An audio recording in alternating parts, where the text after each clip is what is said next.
দেখুন, মাননীয় মুখ্যমন্ত্রী তিনি একটি পোস্ট করেছেন এবং সেই পোস্টে কলকাতা পুরসভার একটি সিদ্ধান্তের কথা বলেছেন এবং সেই সিদ্ধান্তকে ঐতিহাসিক সিদ্ধান্ত বলে স্বাগত জানিয়েছেন।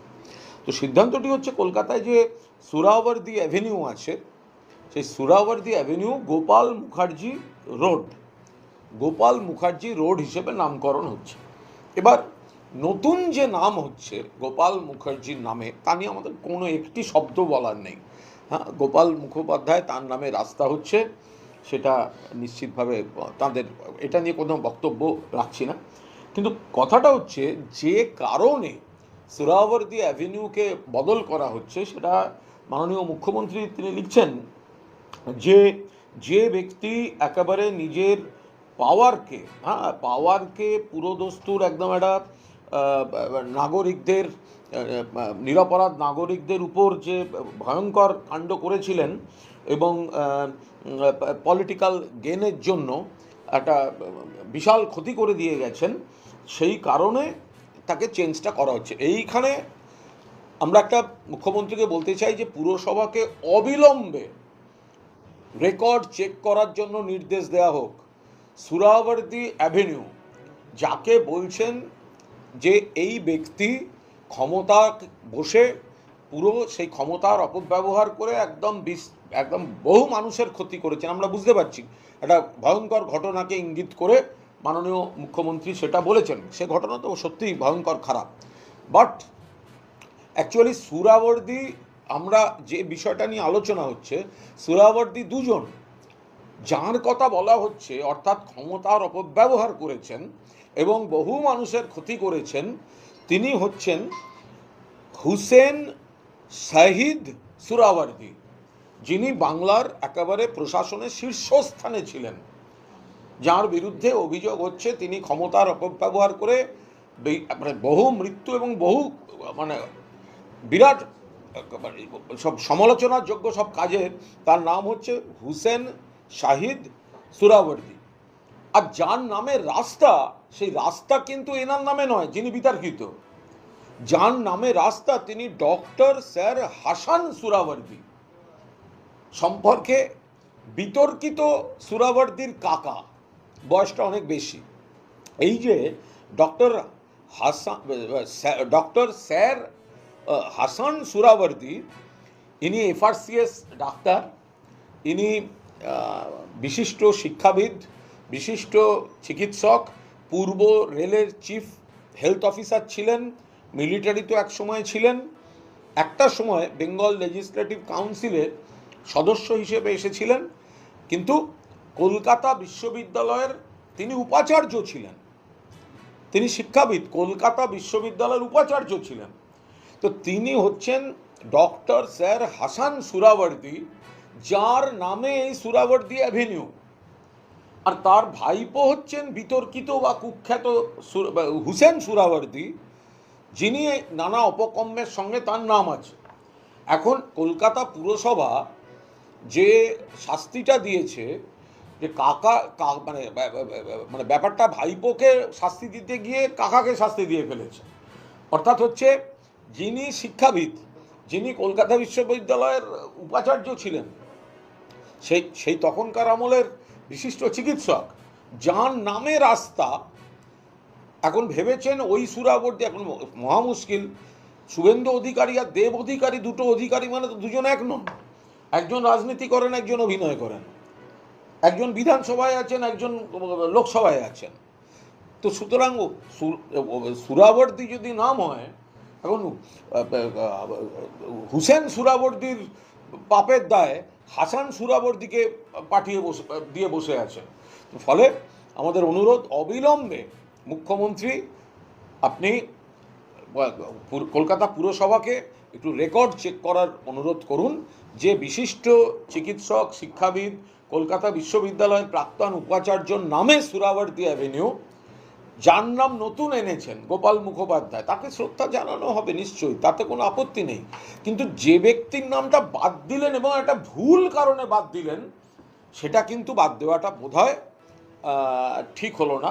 ফলে সেটা আমরা অনুরোধ করছি যে আপনারা দয়া করে রেকর্ড চেক করুন, তথ্যপঞ্জি চেক করুন, মানে কাকা বিশিষ্ট ব্যক্তি এবং ভাইপো উপকম্য করেছেন, তো সেই করতে গিয়ে কাকার নামকে মানে বাদ দেওয়াটা বোধহয় ইতিহাসের প্রতি অবিচার হয়ে যাচ্ছে।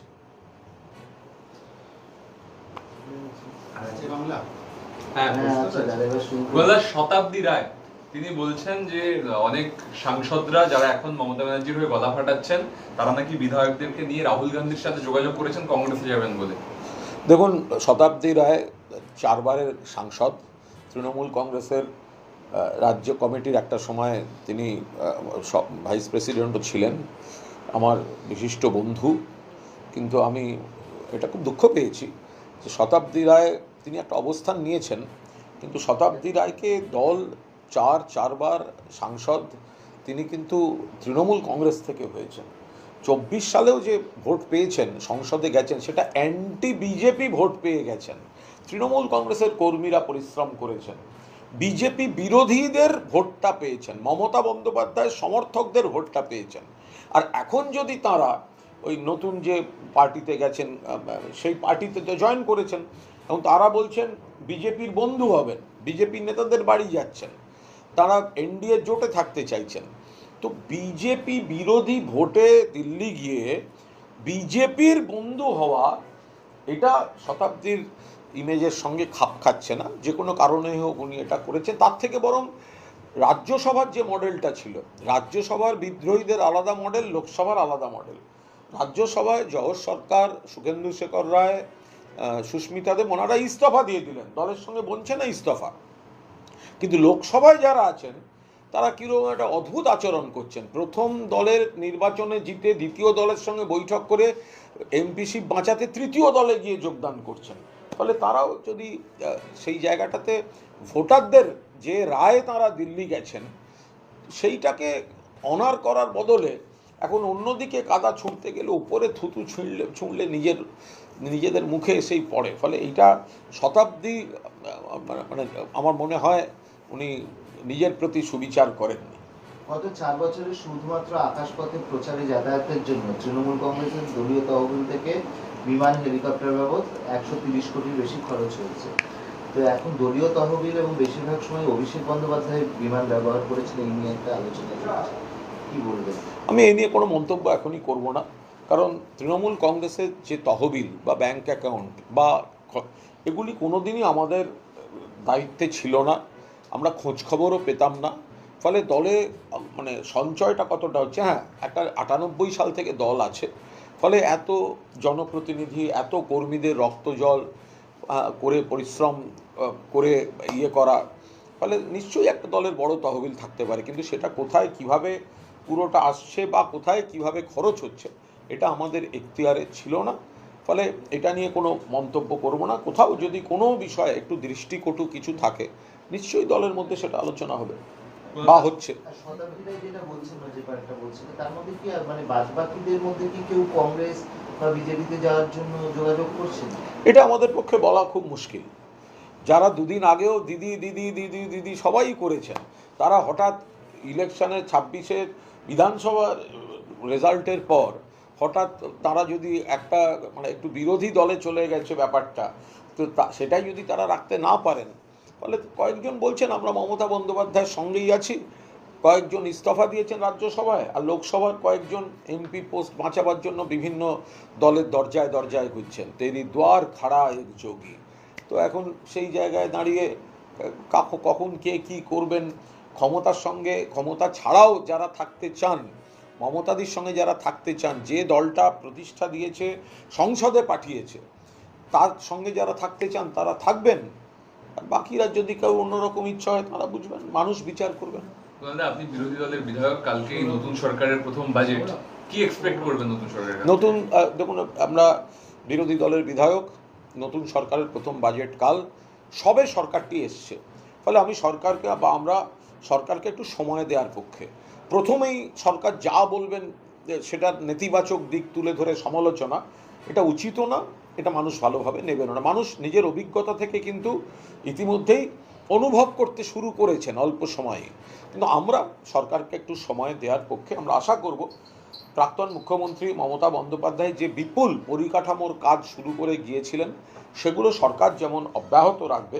দ্বিতীয়, আমরা আশা করব যতগুলি সামাজিক স্কিম ছিল সেই সামাজিক স্কিমগুলি সুরক্ষা, সেটা কন্যাশ্রী থেকে মানে লক্ষ্মীর ভাণ্ডার থেকে, স্বাস্থ্যসাথী থেকে, একেবারে জন্ম থেকে মৃত্যু, সেই পরিবার সমব্যাথী পর্যন্ত প্রায় 100, এগুলি অটুট থাকবে। এবং এত কোটি মানুষ যে উপকারগুলি পেতেন নানা কারণ দেখিয়ে যেন সেই উপকারগুলি বন্ধ করানো হয়, কারণ কেন্দ্রীয় সরকার দেশকে খুব আর্থিক চাপে ফেলেছে। মধ্যবিত্ত, নিম্নবিত্ত, শ্রমজীবী মানুষ খুব চাপে আছেন। এই সময় সামাজিক সুরক্ষা প্রকল্পগুলি যেটি মমতা বন্দ্যোপাধ্যায় তৈরি করে গেছিলেন সেগুলো যেন তার জন্য পর্যাপ্ত মানে বরাদ্দ করে বেনিফিশিয়ারির সংখ্যা যেন কোনোভাবে না কমে। অরূপ বিশ্বাস সুপারসের উত্তর দিলেন? বলতে পারবো না।